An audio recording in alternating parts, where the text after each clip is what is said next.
through fire and faith. Chapter 1. Return to Ashes.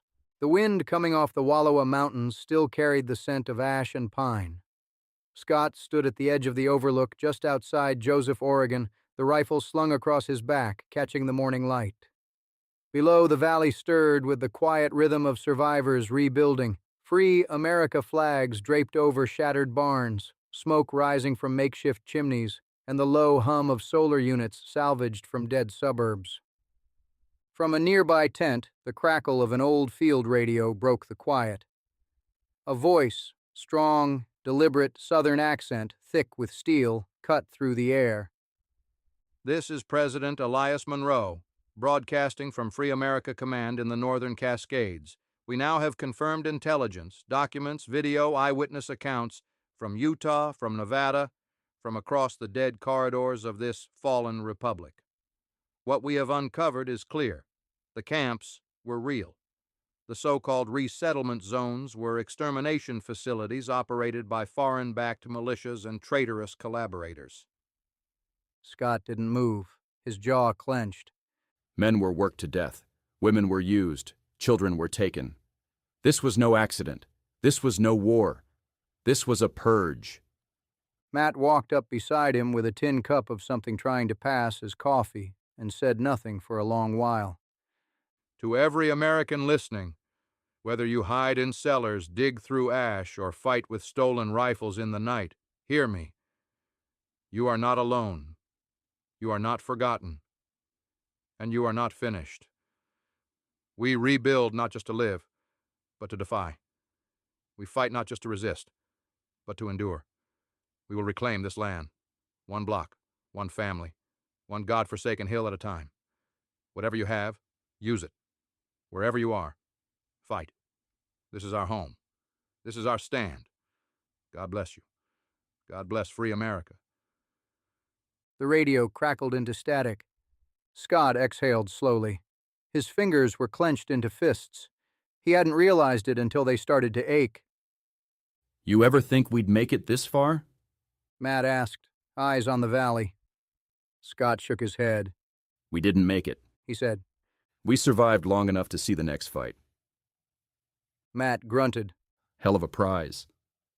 They shared a bitter laugh, the kind that tastes like old wounds and unfinished business.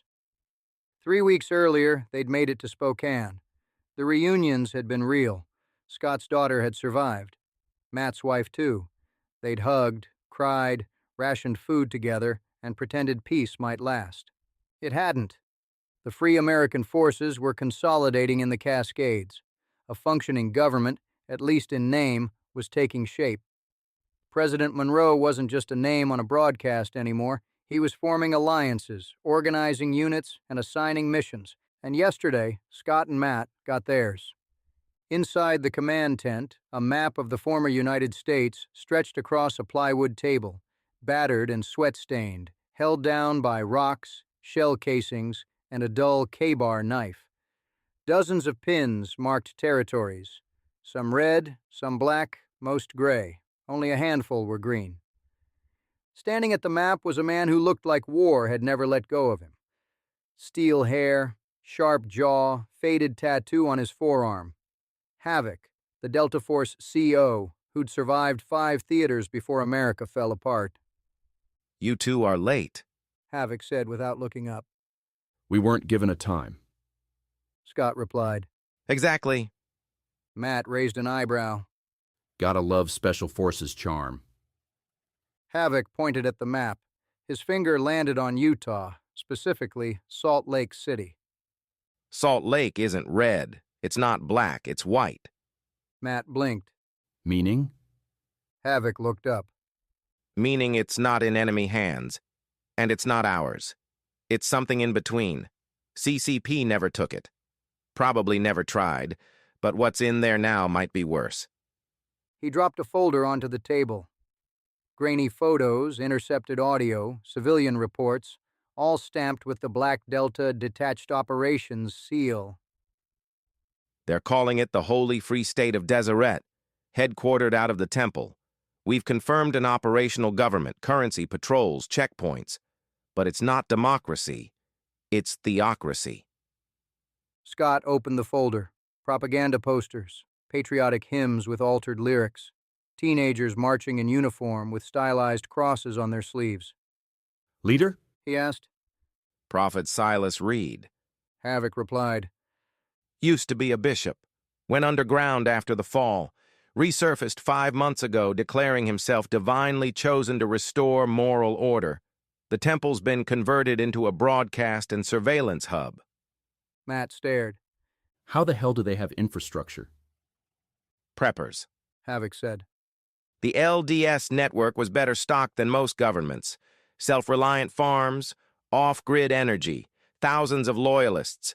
We estimate 25,000 active citizens, another 5,000 militia. And he's indoctrinating youth, the new pioneers, basically a child army. Scott set the folder down, frowning. You think they're expanding? Not yet, Havoc said. but they're stockpiling and pushing doctrine west through missionary brigades. They call it faith outreach. We call it quiet conquest. Matt whistled. So what's the play? Shock and awe? Havoc's eyes narrowed. No, this isn't about blowing doors off hinges. It's about exposure. We can't martyr this guy. We need to undress him, strip away the illusion.